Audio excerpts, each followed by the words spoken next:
Darius I, the man who built an empire the world could not destroy. They did not see him coming. Not the rebels, not the nobles, not even the gods of the old kings. When Darius seized power in 522 BCE, the Persian Empire was not a throne of gold. It was a battlefield soaked in lies, blood, and broken oaths.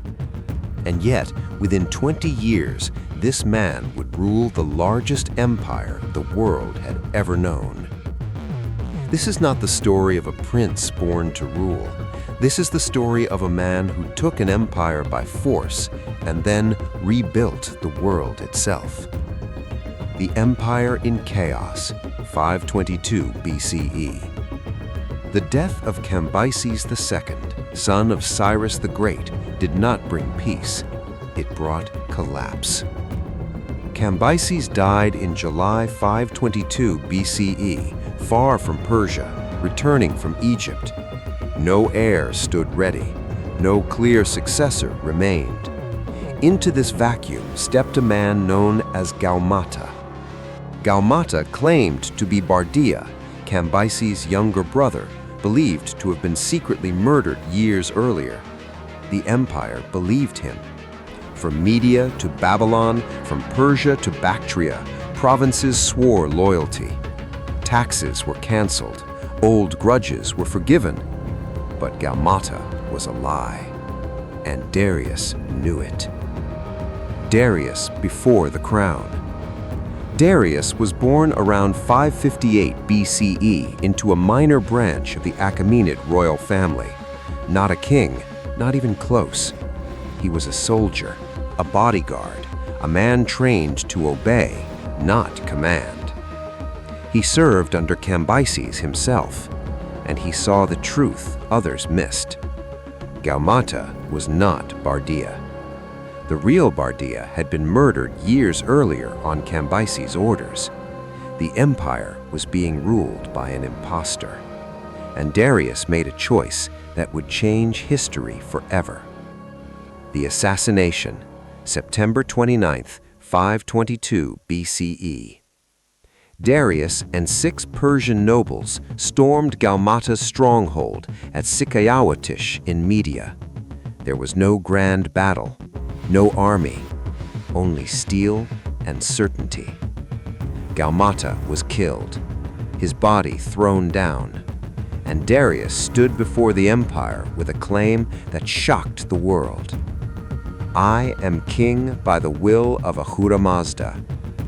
But claiming the throne was easy. Holding it was impossible. The year of 9 kings. Within weeks, the empire exploded. Babylon rebelled. Media rebelled. Elam rebelled. Egypt prepared to rebel. Persia itself fractured. In 522 to 521 BCE, 9 different men declared themselves king. 9. Each claiming divine right, each raising armies, each demanding loyalty. Darius answered them all with war. The Campaign of Blood, 521 BCE. Darius did not fight like his predecessors. He moved fast, he struck hard, and he showed no mercy. In Babylon, the rebel Nebuchadnezzar III was defeated. Babylon fell again. In Media, the rebel Phraortes was captured, mutilated, and executed. In Elam, Martia was crushed. In Parthia and Hicernia, resistance collapsed. By the end of 521 BCE, Darius had fought 19 battles in 1 year. 19. No Persian king had ever done this, and he carved his victory into stone. The Behistun inscription. High on a cliff in western Iran, Darius ordered history itself to be rewritten. The Behistun inscription, carved around 520 BCE, tells his story in 3 languages: Old Persian, Elamite, Babylonian. It shows Darius standing tall, 9 defeated kings bound before him, the god Ahura Mazda hovering above. This was not propaganda. This was a warning. The Lawmaker King. Once the blood dried, Darius did something no conqueror before him had dared. He ruled with structure. He divided the empire into satrapies, administrative provinces. Each satrapy had a governor, a military commander, a tax collector. No single man held all power. Corruption became treason. Darius standardized laws, weights, and measurements. For the first time, an empire ran on rules, not fear. The gold of Darius.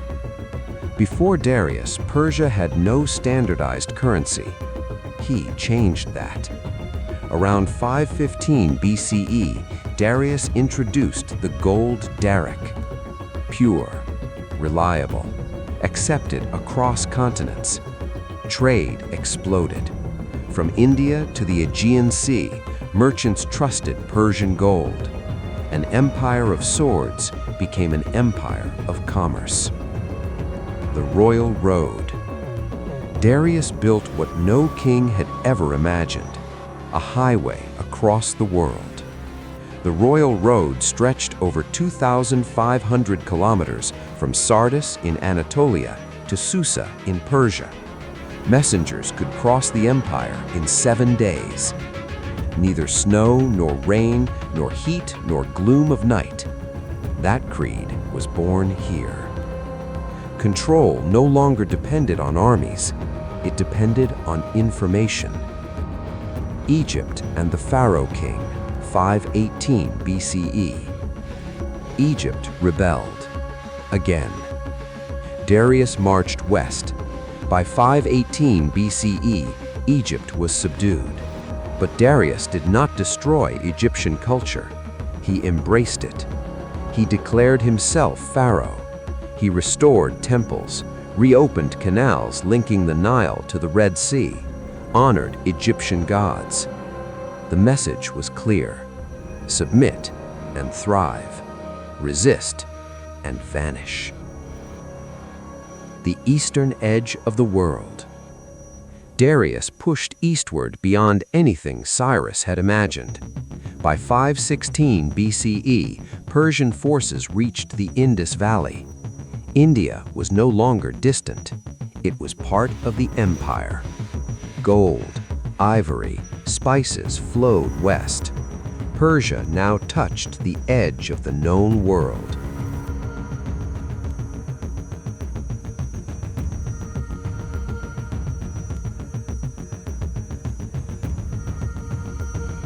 The Ionian Revolt, 499 BCE.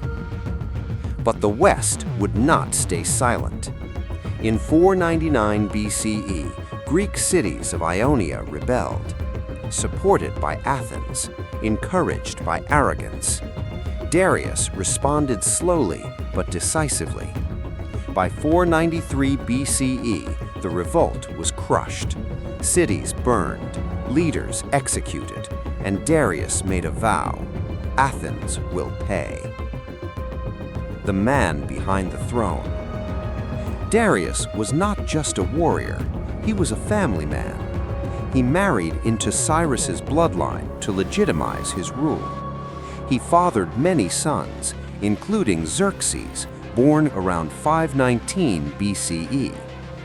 Darius prepared his empire not for his reign, but for eternity. The final years. In 486 BCE, rebellion rose again in Egypt. Darius prepared for war, but age had caught him. In October 486 BCE, Darius I died at around 64 years old. He was buried in a rock-cut tomb at Naksh-e-Rostam, overlooking the land he forged. The empire passed to Xerxes I, but the world would never be the same. The legacy of Darius the Great. Cyrus founded the empire, but Darius built it. He created modern bureaucracy, imperial law, global trade networks, state infrastructure, multicultural governance. Without Darius, Persia collapses. Without Darius, there is no Xerxes, no Persian wars, no clash with Greece. History does not remember him as a conqueror alone. It remembers him as the architect of empire. Empires rise by the sword, but they endure by the mind. And Darius I mastered both.